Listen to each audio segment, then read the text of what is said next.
All right. Hello, everybody. Welcome to the Course Creator Community Podcast. I am super excited because we've got our first ever guest from Colombia. He's all the way from Cali over there in Colombia. All you Narcos fans probably know exactly where that is. That's the only way I knew where that city was. A little bit about this person. He's an audience coach, so he can help you grow your audience. He's a podcast producer, so he knows every trick in the book when it comes to podcasting. He's the host of the popular podcast, the Audience Coach Podcast. So you can probably get a pretty good spiel of what this guy's good at, anything to do with podcasting and audiencing and growing your audience, which is what we're going to speak about today. So without further ado, let me introduce the one and only Mr. David Perez. David, how are you? Thank you very much for having me, Jono. I'm great, and that was quite a pompous introduction, I have to say. Well, I know they're your two specialties, right? Anything to do with audience and podcasting. But hey, David, I like to start all my podcasts off with a quote or mantra that inspires you or fires you up. Have you got one for us? Yes, I got one. I use it as a wallpaper on my computer, and it goes like this. It's by Jim Rohn, and it says, "Success is neither magical nor mysterious. Success is a natural consequence of consistently applying basic fundamentals." Yes, I love it. And expand on that for me, David. What does that mean to you? Oh, it means like success is not something that happens overnight. You have to work on it and like apply basic stuff, but be consistent with it for a long period of time, and then you're gonna see the results. Like success is not something that happens overnight. There are like some celebrities that even use the quote, "It took me 10 years to become an overnight celebrity." So it's the result of like being consistent and working hard, not something that happens just because. Yes, love that so much myself. I'm a huge fan of the book Think and Grow Rich.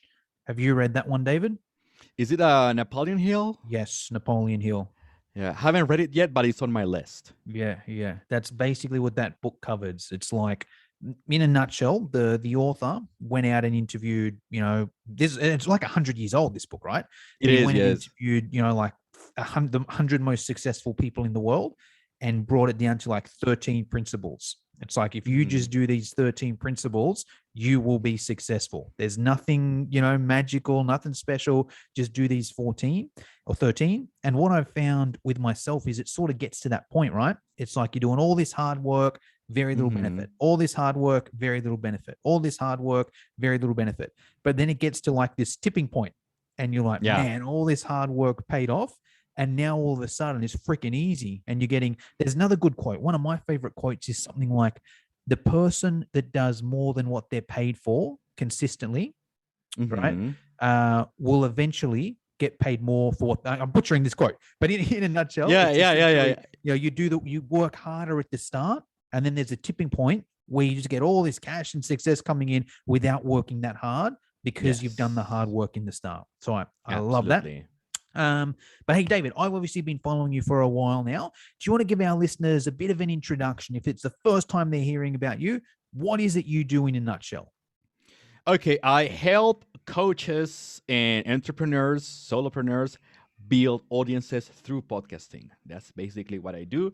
Of course, there is no limit to podcasts. Of course, skills are transferable. This is something I'm going to mention over and over again throughout the conversation. Is skills are transferable. So, whatever you do for building an audience through podcasting is something you're going to be able to apply if you're going to be building audiences on other platforms. But I focus for the moment on podcasting because there are particular benefits it provides.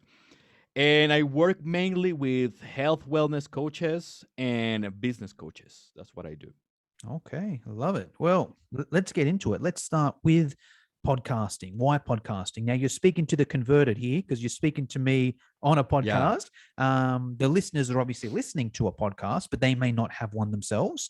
Now, I'm with you. I think every single course creator should have a podcast. Totally. But I'm curious to hear your opinion, David, and specifically from the point of if someone's like, I get it, it would be nice, but David, I'm on Instagram, I'm on Facebook, I'm blogging, I'm on YouTube, I'm on Clubhouse. Like, You want me to do podcasting as well? Why would I do podcasting, or why would I do podcasting instead of these things or on top of these things? What can you tell us there? Okay. So, first thing is it's a platform over which you have control. You just mentioned a lot of social media channels, Instagram, Facebook, and all this.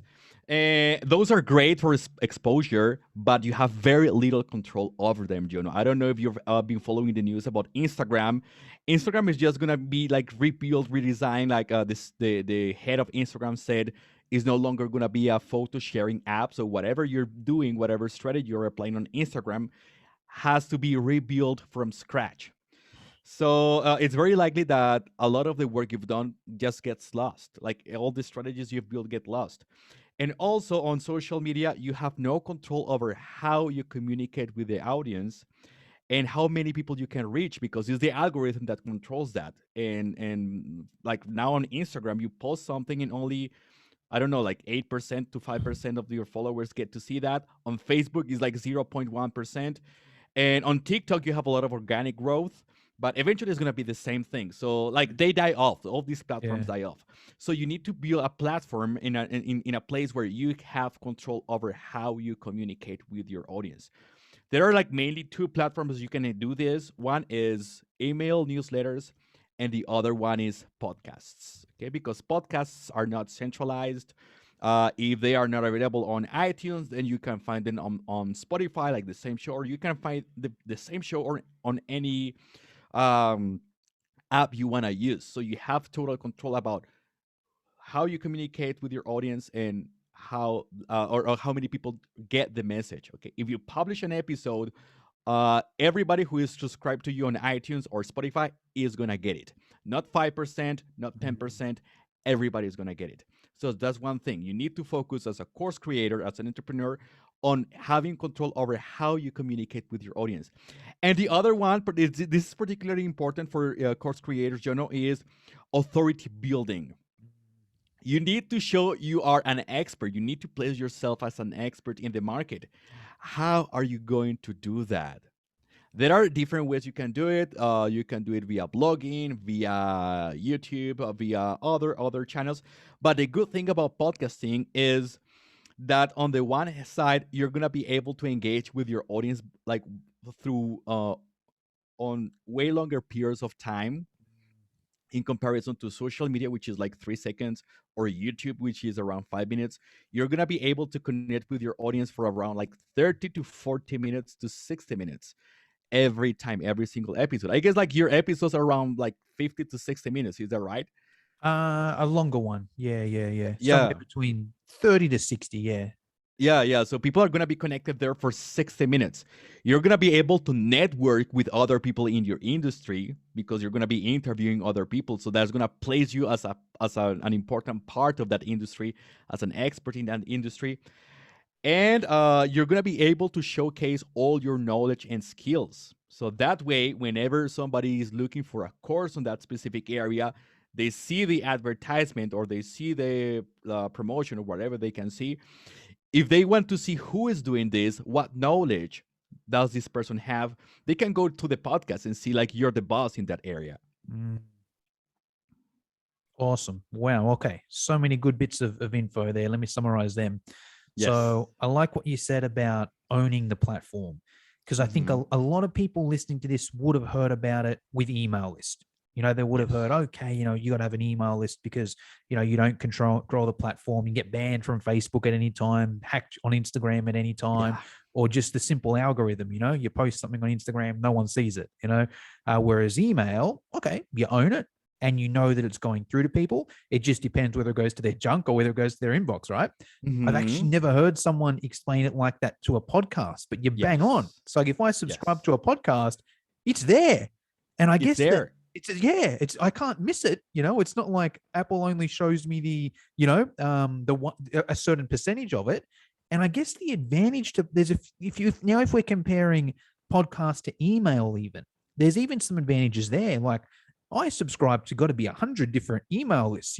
I never read them, but they go to my inbox or redirected to my folders or whatever.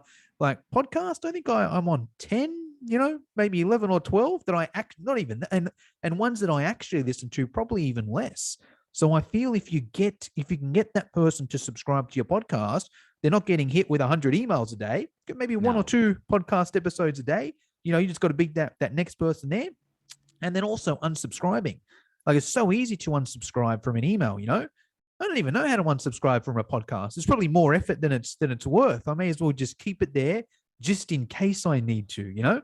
And it's so easy to scroll. Even if I don't like that episode, the next one's just straight there. Whereas there's something about email that it gets annoying if you get a lot. And I'm not dissing email marketing. Everyone should do email marketing as well. But here's just a whole nother option where it's like, great, do your podcast and do your email as well. And the authority building. It's like, because the thing is, anyone can start up an Instagram account. Anyone can start up anyone can go on their Facebook profile and change the banner and say, hey, I'm now the expert at this. Like, anyone can sort of do that. But there's something about having a podcast where it's that extra little bit of effort. And I'm sure we'll speak about this a bit later. It's not even a huge amount of effort if you do it right. But at the start, there's maybe, you got to get your RSS feed. You got to, figure out how to do it. So it's a little bit higher barrier to entry.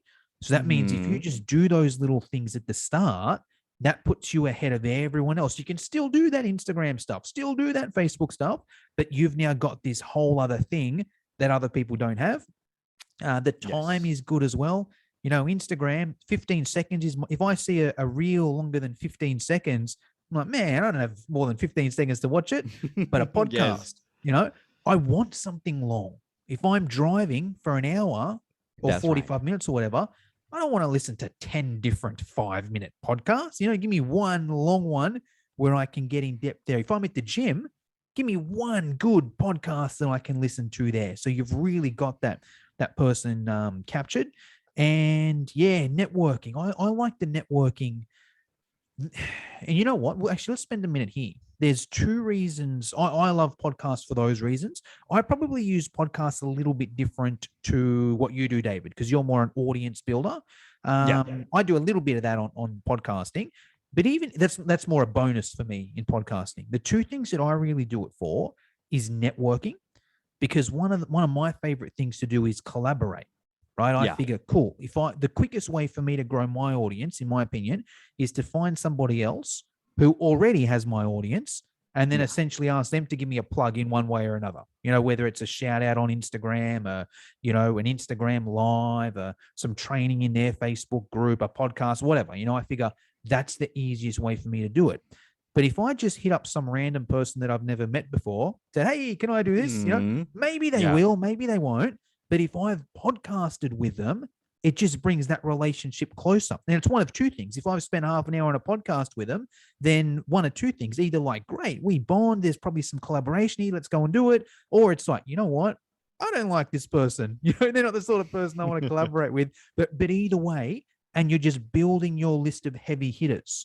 So now when it comes time to collaborate or launch your thing, if you've been podcasting for 3 months, okay, you've got 10, 12 people that you can reach out to. And once again, maybe not all of them are going to give you a plug, but you're just stacking the odds in your favor there, plus getting all the other benefits as well. Not only are you building your list and networking, but, you're putting yourself out there, you're building your list, you're growing your audience. And the other reason why I like it is also to learn.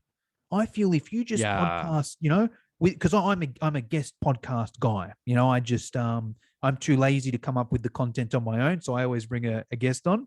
But I figure if I can, even just one a week, if you have 1 or 2 guests a week and you interview them, you're learning every week and you're getting better and better at your craft and you're learning different things. And if you just podcasted twice a week for a year, you would be so much better at your craft if you just did that there.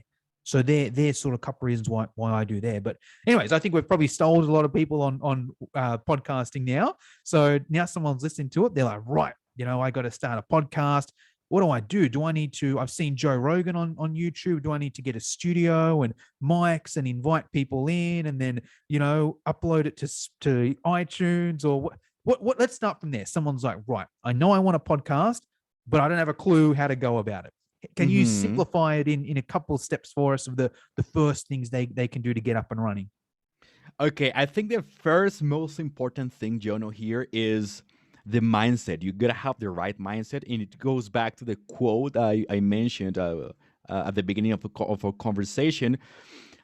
It's not gonna be an overnight thing. Yeah. It's not gonna give you overnight results. It's something you will need to work on for a long period of time. I'm speaking about like at least 6 to 12 months Yeah. before you get to see results. So Yeah. set yourself for working or for playing a long game here, because it's not something that is gonna do magic and like transform your business or give you $1 million after 2 weeks of releasing your first episode. It doesn't work like that. So that is the first thing. The second thing is listen to your audience, and I think you're very good at this with the Facebook group. You're constantly interacting, asking questions. You ask a lot of questions, and I'm sure all the answers you get are very valuable for you to build the content or the offers you're creating. So that's going to be very important. Don't come up with what you think the audience is going to find interesting. Listen to the audience, ask questions, take notes, and use all that to create your content. Then comes the technical side. I always recommend to use an actual microphone. A lot of people just use their built-in mic in their laptops or their I don't know, the headsets or their AirPods or whatever, and a lot of times they end up sounding like crap, and this affects uh, one, engagement, because if people cannot clearly understand what you're saying, so they are going to disconnect. And the other is going to affect your image, because you're a course creator, you're an expert, you need to sound professional. You need to sound professional. Like Jono has the perfect example here. He has an awesome Blue Yeti microphone. It sounds great, and that gives you, Jono, a great professional look. Like even on video and the way it sounds professional. So it's going to be very important. You don't have to overcomplicate with the tech. There are a lot of great USB microphones out there right now. The Blue Yeti is a great example of that. You don't need anything else, just plug and play. There is another one I recommend, which is the Audio Technica ATR 2100 or the Samsung Q2U. I'll send you those like those names, so you can add them to the show notes afterwards. Um, so those three things: play the long game, okay, or think of the long term. Listen to your audience and get a real mic, not the AirPods or like whatever. No, get an actual podcasting mic. Yes, love it. Agree with all three of those. Mindset's huge, and that's why I also recommend the other benefits of a podcast, where it's like, okay, hey, even if you're not getting any leads from it or not getting a lot of leads from Yes. it, here are the side benefits as well. So it's like give yourself an hour a week. You do a podcast, you're getting all these side benefits, and it will grow moving forward. And it's similar Yes. with any of these sort of search platforms, anything like YouTube, blogging, podcasting. Like it takes time. It's a bit It takes different time. to Facebook and LinkedIn and Instagram, where you can just go and Hmm. connect with people straight away. It's not like that. But Yeah. what I think is important in building a network is have one of both. Have one slow game, whether it's a podcast, whether it's YouTube, whether it's Yes. blogging, where you're going to get absolutely no leads from it for the first month. You're going to do it, and you're going to get a Hmm. handful of people. Literally, you can count on one hand the amount of people consuming that content. You're going to get no leads, but you need to do it for the long term, because Yeah. if you're consistent, people are now going to find you. On the flip side, things like LinkedIn, let's use LinkedIn because it's an easy example. Like Yeah. you could grow your audience by 100 people today. You could go on there and connect with 100 different people, and you've grown it there. But the issue with that is you got to do the same. And I think that's the limit for the week now. So, you've then got to do that again the next week and the next week and the Yeah. next week. And you've got to do it for the rest of your life. And it's you going out to other people. Whereas something like a podcast, blog, YouTube, okay, it's really slow at the start. But if you do it right, it's people coming to you. So I think it's important to have one of both, just one that is going to do nothing to start with, but it's going to help you long term. Listen to the audience, yeah, and that's why I'm a huge fan of Facebook groups. I Yeah. think that's my ideal combination is a podcast, a Facebook group, and an email list. If you Hmm. just give me those three things, yeah, I dabble on the other stuff as well. But if I could only have three things, I would pick those three things there. I'd probably Yeah. pick one more actually to try and build my list. But at least I think that's the base. You got a podcast where you can broadcast your message out there, network with other heavy hitters. You've got it. Actually, that's the other thing I was going to say. The advantage of a podcast is it gives you like a show to highlight other people, right? Yes. The advantage of me having a podcast is maybe not every week, but at least every month. Yeah, every month someone will come up to me and be like, "Hey, can I be a guest on your show?" So it's with positioning there as well. So I love that there, and yeah, the tech, the microphone. So, and I think it's like, and if we compare it with the course side of things as well, the sound, depending on your course, obviously, but most of the Hmm. time, the audio is going to be the most important thing. If people can't hear you Yes. properly, you're gone there. So, and I think if you're doing yeah, I think yeah, and I think like the minimum anyway, like I like the Blue Yeti. I think it's about $150 or something like that, and it's literally just plug in, and it's good enough. It may not be the best, Yes. but if you have this here, it's good enough. And even like the heavy hitters, if you go on like John Lee Dumas podcast and that sort of stuff, they sort of say, hey, you need to have at least this microphone here, and the Blue Hmm. Yeti is the one. So there may be some cheaper out there, but they're not going to be as good, and there may be some more expensive out there, but they may even be the same quality. I think the Blue Yeti is better than anything cheaper and cheaper than anything better. So I think it's a good option there. So I love that. All right, cool. And we probably won't get into too much of the fiddly sort of stuff because that's more a step by step. It's like, all right, you record your Uh-huh. first episode. Now we want to get it on, iTunes or Spotify or whatever. I don't think it's worth talking about that here because you're better off you can go on YouTube and there's free courses, or you've probably got a course as well if they want to go more specific on, okay, here's exactly what I got to do. I don't think it's worth talking about a podcast. Maybe let's Hmm. talk about the audience side of things now. So let's say, right, someone's decided they want a podcast. They've started a podcast, whether it's their solo episode, whether it's interviewing other people, they've followed the steps and they've got it, they're with Buzzsprout and they've got it on, Apple and Spotify and whatever, but there's only a handful of people listening organically, right? Hmm. What are some of the things we can do to get more people listening to us? Okay, so the first thing is don't get in your own way. Some people get obsessed about like having the perfect piece of audio or the perfect episode with no arms, with no ads, with the Yeah, perfect delivery and all that. yeah. So they get obsessed with the product, but not with the purpose of that product. Mm, Okay. Something I always say, Jono, is a podcast is a means to an end. It's not an end in itself. So you're making sure you're delivering a message and you're building an audience with your podcast. So do not spend too much time or do not obsess with having perfect quality audio and the perfect delivery and the perfect speech and no arms, and like you get to improve that over time. It takes yeah, time to build yeah, that up. Focus on getting nice quality audio from the source, like that's why you need a nice microphone, yeah, and then focus 80% of your time, so 20% will go into recording, and then focus 20% of your time into promoting the show. yeah. Love it. Be very important. Yeah. Ways you can do it: first, as you just mentioned, I think that's very important, collaborations, either Mm, having guests or being a guest on other show, yeah, or interacting with other people in communities yeah, of experts in your area. For example, I think Facebook groups are a great way yeah. to interact with people, with other creators, or with other experts in the community. For example, I've interviewed several people from your Facebook group, and I've been interviewed in several podcasts that belong to experts in your Facebook group. So Mm, that interaction, that communication is going to be very important.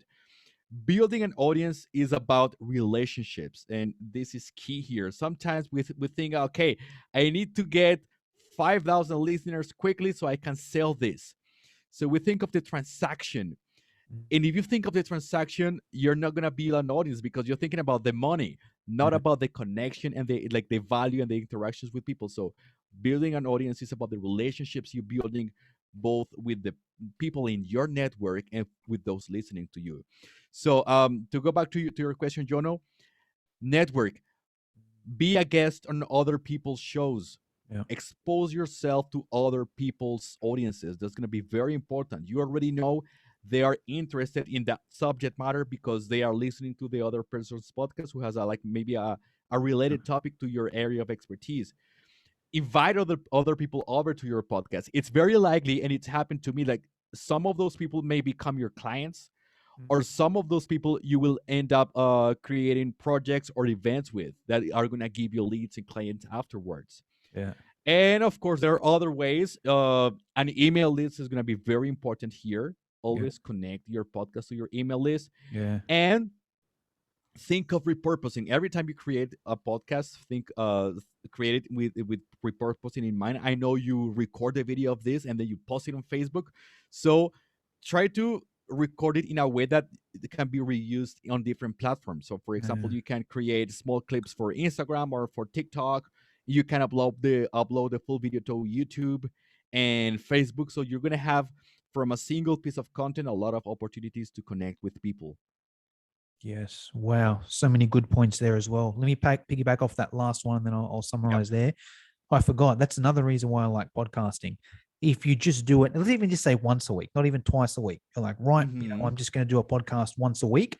That just gives you content for everywhere, right? Yeah. Now, if you've got, because another common question with course creators is, oh, I know I've got this email list, but what do I email them? I can't just sell them something every week. How do I come up with unlimited content? I feel I'm saying the same thing again and again and again.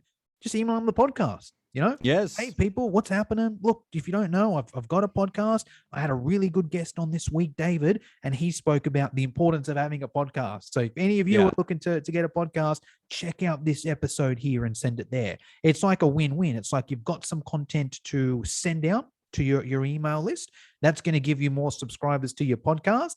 And then it's also going to work both ways as well. It's giving you content for the email list. It's going it that way there. And then same thing maybe with your Instagram. If you're like, oh, what am I going to post on Instagram? Yeah. Okay, great. Just get it however you do it. But let's even say a minute of it. Right. I'm just going to get a minute of this podcast here and put it on there. There's my Instagram post for the week, or even if it's not an actual video of this, it might be a photo of this, should you Yes. podcast, just one, those colored things, should you podcast as a course creator? Swipe across. Here's one reason. Here's two reason. Here's three reason. Yeah. Here's four reason. Hey, want to listen to a full episode? Go to the link in the thing there. And it's just saving you instead of you. Oh, what am I going to post today? Well, I did this episode with David. Let me let me repurpose his knowledge, and put it into an Instagram thing, and then give him the shout out as well, obviously in the thing there. Yeah. You can stream. Sometimes I stream this live into Facebook as well. If you've got a Facebook group, and you're like, oh, what do I post in this Facebook group? Well, maybe you stream the podcast live in there as well. So that one bit of content can be it shouldn't be your only content, but if you are short on time, hypothetically, you can do one podcast. There's also your email. There's also the stuff for your Facebook group. There's also the stuff for your Instagram. Put it on YouTube. So many different options there.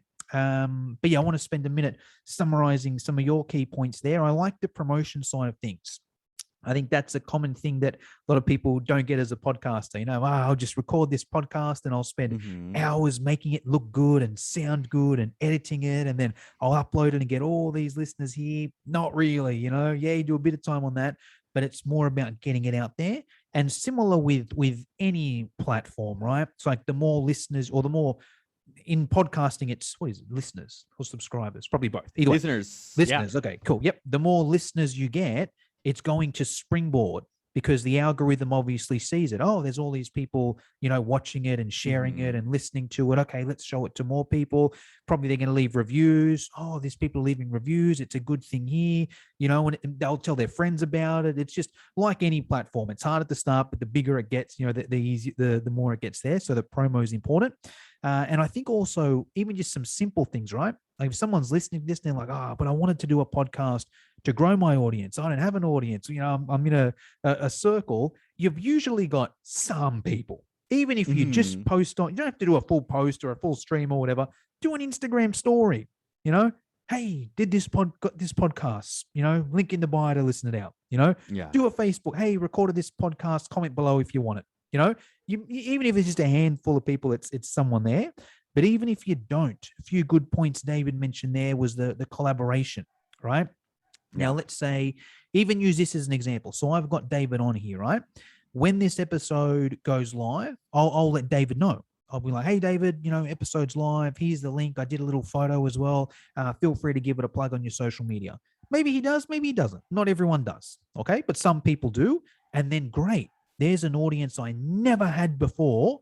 Because if I'm posting on my own Facebook and Instagram, there's people already following me, right?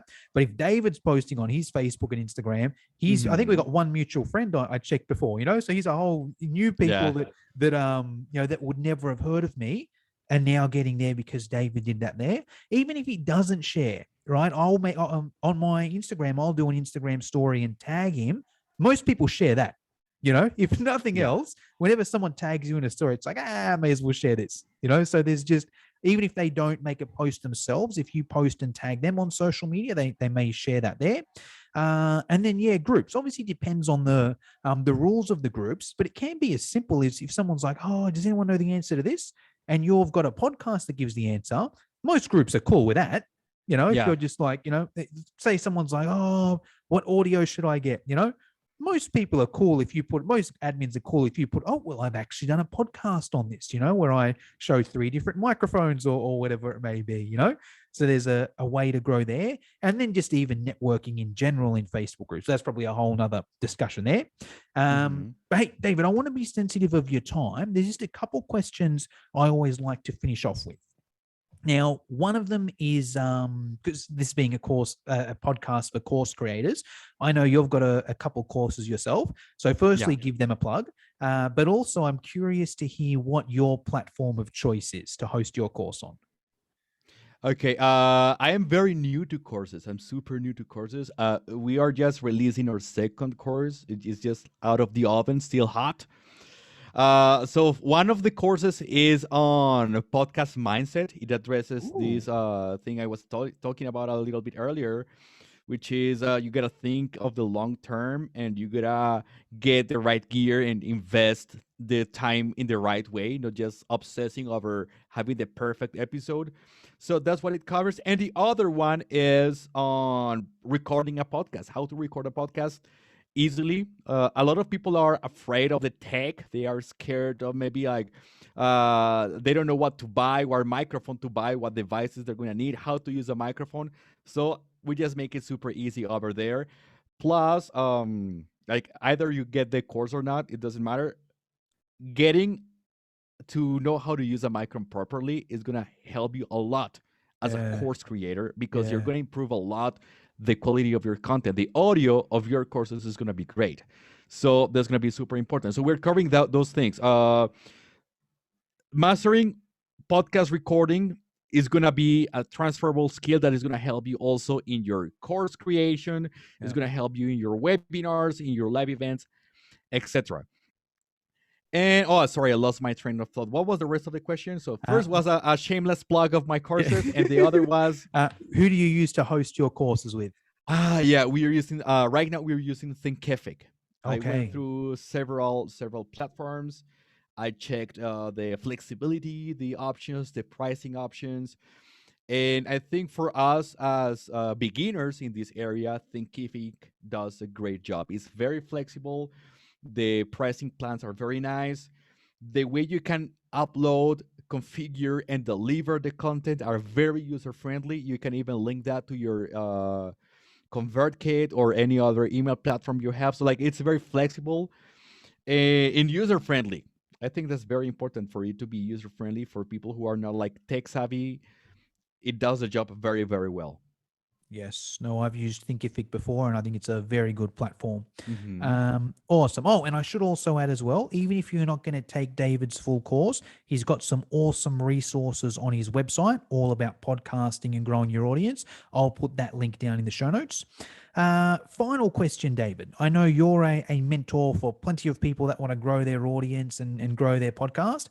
I'm curious to hear who your biggest mentors have been. And if you could answer this in a few different ways, if you could share a mentor that you've paid money to and you've done their course or their coaching or whatever, a mentor that you haven't paid money to, but you follow them on social media or Instagram, YouTube, whatever it may be, and a book that you recommend every course creator should read if they want to grow their audience. Okay, all right. Those are great questions. So I will say I've had two very important mentors. One is a teacher I had at university. She was focused on communication, and she taught me about the importance of delivering a message. Her name was Mm. Sol Colmenares. Uh, Her name is, she's still alive, of course. She's very young. Yeah, the importance of delivering a message, because we were at that time working and studying about creating creative writing and writing in general, and how a lot of people create beautiful pieces of writing and they never share them, like they never get to Yeah. see an audience. So it expands not only to writing but to any kind of content you create. Getting to reach your audience and transform that person's mindset or contribute to that person's life through your message is more important than just creating a piece and letting it there to rest unknown and unnoticed. um in terms of mentors on social media, there is this one guy. Let me get his name right. I think his name is Chris Daw. You might know him. Chris who? Chris Daw. Yeah, he has this marketing agency called The Future, and he gives awesome business advice and content creation and audience creation advice on YouTube and all his social media channels. So I definitely recommend you go check him out. Like, he's been a great mentor for me. Yeah, I'm gonna send you that link for the audience to check it out on the show notes as well. Chris Daw is his name. And the other part is a book I recommend, Content Inc. by Joe Plitzy. Is a very important book. Every single online entrepreneur and course creator needs to read this book. Name It's again? about I'm looking at it on Amazon now. Content Inc. by Joe Plitzy. I think he just released a new edition of the book maybe a month ago. So you might want to look for the latest version for the 2021 edition. And it's an amazing book, and it's very easy to read, and it shows a lot of case studies of different content creators that have gone big and have built like huge businesses from creating content online. So I totally recommend that one. Just put it on my wish list then. Yes. Awesome. All right, David, that's pretty much all I wanted to get through today. Is there anything I should have asked you but forgot to? Or is there anything you want to finish us off with? I think you asked all the great questions. So maybe if you happen to need any questions, sorry, if you happen to have any questions, or if you need help around getting better audio quality for your course, or how to start a podcast to start building your audience, you can find me at david@audiencecoach.com. Awesome. All right, David, thank you very much for your time. Thank you very much. It's been a pleasure.